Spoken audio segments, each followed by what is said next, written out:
Ini threshold Global Group Assessment, yaitu 750 juta di 2 tahun. Nah, tapi ada beberapa company-company yang dikecualikan dari aturan ini, seperti badan pemerintah, NGO, entitas pensiun, perusahaan investment yang bersifat financing investment. Jadi kan ada tuh ya perusahaan-perusahaan yang nggak ada operasional, tapi emang financing aja, isinya cuma duit sama investasi. Tapi ini juga kalau kita baca PMK-nya di poin E ini nanti diperjelas juga, nggak semuanya investment company itu dikecualikan, tapi kalau investment company tertentu aja di sini.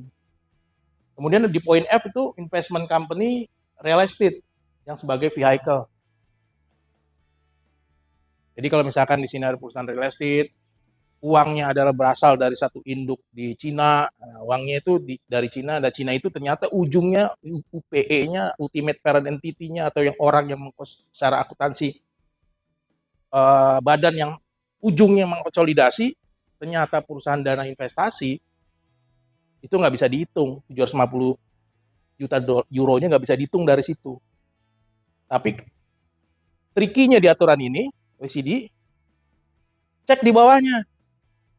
Jadi kalau ujungnya adalah perusahaan investment, sebelum ujung tuh kan ada co-parent ya biasanya. Indonesia, Malaysia, Thailand, Singapura adanya di Asia Pasifik. Ya, Asia Pasifiknya di mana? Di Hong Kong.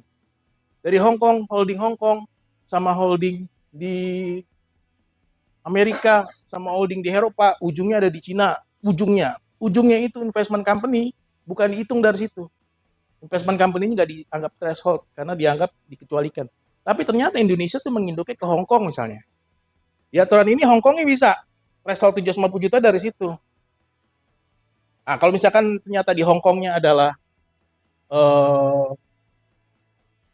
real estate investment, ya nggak bisa juga. Akhirnya turun sampai ke level bawahnya yang kemungkinan nggak kena gitu.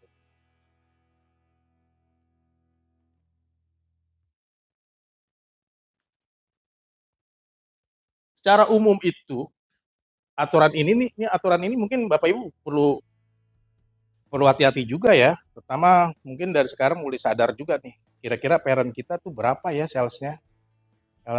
Kemudian kita kecil gak pajaknya di Indonesia. Mesti hati-hati nih. Karena segera nih akan berlaku. Nah, gimana caranya? Ya, pertama menghitung laba kita di sini terhadap tax rate, kemudian menghitung tarif efektif, kemudian top up tax-nya atau kekurangan pajaknya. Perhitungannya simple, nggak terlalu rumit. Perhitungannya adalah bahwa berapa pajak yang dibayar di corporate income tax yang menjadi terutang di pajak inilah, current tax.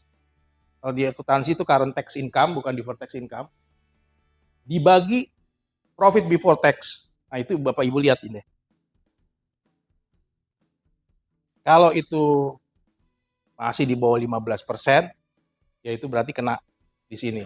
Tapi dengan syarat ya parent-nya 750 juta segala macam. Tapi kalau udah di atas 15%, ya udah selamat.